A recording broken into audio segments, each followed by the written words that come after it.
Северо-Восточное линейное управление МВД на транспорте подвело итоги работы за первый квартал 2021 года.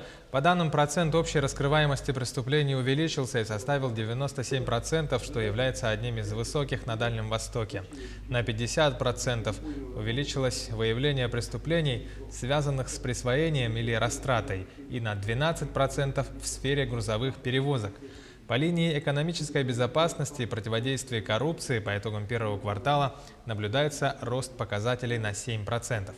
Кроме того, отмечена положительная динамика и высокие показатели в работе подчиненных линейных подразделений с небольшой штатной численностью. К данным подразделениям относятся Черский, Ленский линейный пункт полиции и в поселке Белая гора. Сотрудниками Северо-Восточного линейного управления МВД России на транспорте в течение первого квартала 2021 года пресечено и поставлено на учет 34 преступления, связанных с незаконным оборотом наркотиков, рост на 13%.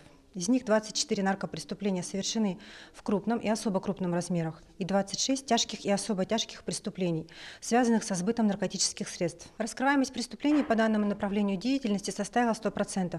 На объектах обслуживаемого транспортного комплекса в 7 раз увеличилось количество поставленных на учет преступлений в сфере незаконного оборота наркотических средств, совершенных лицами в составе организованных преступных сообществ.